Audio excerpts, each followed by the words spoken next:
Magandang hapon po sa inyo lahat, mga kababayan. Alam ko, gutom na kayo sa katarungan.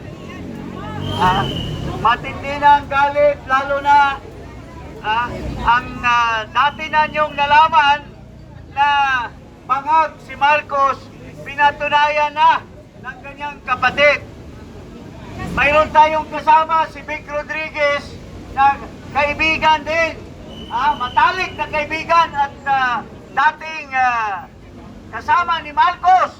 Pero hinihintay natin na sabihin ni Vic Rodriguez na bangag din si Marcos. Nagsabi na daw.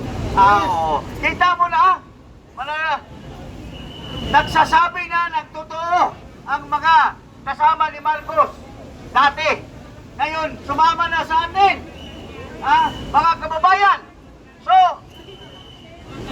paano pa tayo magpatuloy ng isang panggobyerno o gobyerno na pinamunuan ng isang adik? Kaya nagkaloko-loko ang ating gobyerno. Magmula pa noong 2022, wala nang nagawa si Marcos. Tumaas ang presyo ng mga bilihin. Tumaas ang unemployment. Ang dami nating mga kababayan na wala man lang trabaho. Tapos, yung tubig daw sa baha, ipainom sa taong bayan. Marcos resign! Marcos resign! Can you imagine isang pangulo ipapainom yung tubig sa baha? Wala nang respeto sa taong bayan itong bangag na pangulo.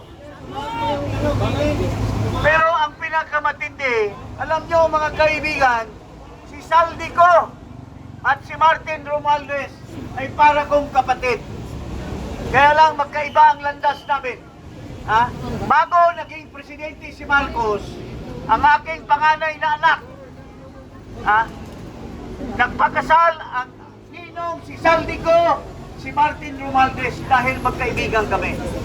Pero nagkahiwalay kami dahil silang dalawa magnanakaw. Ako hindi nagnanakaw ni isang kusing sa ating pamalaan. Pero alam mo, sinasabi ng mga alikoris ni Marcos, lalo na itong buwang-buwang lukalit na Claire Castro, na wala daw katuturan yung sinasabi ni Saldico. Sinasabi na itong bayaran ng Bing Lacson, wala daw katuturan yung sinasabi ni Saldico. Mga kaibigan, kung kayo miyembro ng isang magnanakaw na grupo, nagnakaw kayo sa bangko, kasama si Saldico, kasama si Marcos, kasama si Romualdez, kung isa sa kanila nagsabi na si Marcos ang mastermind, hindi ba kayo maniniwala? Personal knowledge?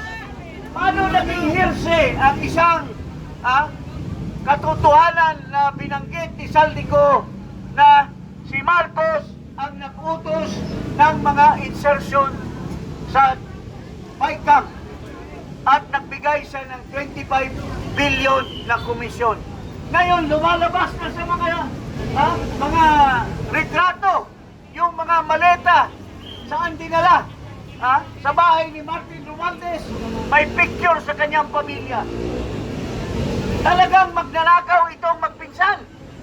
So, papayagan pa ba natin na magpatuloy? Papayagan pa ba natin sa 2026 na budget? Lulustayin na naman ni Marcos sa unprogrammed funds? So, mga kababayan, maski wala si Saldico, alam na natin na si Marcos ang magnanakaw. Kasi alam na niya na may insertion doon sa National Expenditure Program. Tinuloy pa rin niya. Imbis ibito niya o tapyasin kung matino siyang pangulo, dapat tinanggal na niya yung pera na yun. Para hindi malustay. Pero bakit tinuloy? Kasi pala, mayroon pala siyang komisyon, mga kababayan. Nabisto na magnanakaw talaga numero 1 itong Marcos Jr. Tinanggal nila yung BIR, baka yung commissioner ng BIR, tinanggal nila ang asawa noon. Utusan ni Lisa sa kanyang opisina. Pero tinanggal nila kasi hindi na daw nagbibigay ng kanyang ika nga ay porsyento, tinanggal, may bago na naman, na papahirapan ang ating mga taxpayer. So, kung patuloyin pa natin ito si Marcos, hindi tayo manawagan. Ako ngayon, nananawagan hindi lamang sa ating mga mahal na kababayan na nandito sa aking paligiran. Yung mga nandyan sa tapat, yung ating mga mahal na mga pulisman, alam ko sa puso nyo, nalalaman nyo ang mga sinasabi namin. Alam nyo, nung panahon ni Erap, ganun din ang mga pulis. Hindi rin umaaksyon. Pero nung nalaman na nila ang daming kasalanan ni Erap, ay sila sumama na rin sa taong bayan. Kaya inikayat din namin sa inyo, mag-isip-isip kayo. Sinabi na ng kapatid, saan pa tayo makakakita ng isang kapatid na sinasabi niyang totoo, yung kapatid niya ay bangag, nagko-cocaine, matagal na. Hindi nyo ba mga kababayan, mga policemen, hindi nyo ba napapansin si Marcos tuwing nagsasalita, nag-ngiwi-ngiwi yung mukha? Nauutal. Kasi produkto na yan sa pagdudruga niya. So saan bang bansa na mayroong adik na Pangulo? Ang Pilipinas lang. Tayo lang ngayon ang pinaka-corrupt na bansa sa buong ASEA. So, ako po'y nananawagan sa inyo, magsama-sama tayo, magkabuklod-buklod po tayo para ipagpatuloy itong hinaing natin na ating panawagan ng ating mga mahal na mga pulis, mga military, na mag-isip-isip na sila kasi wala na talagang patuluyan ang ating bansa.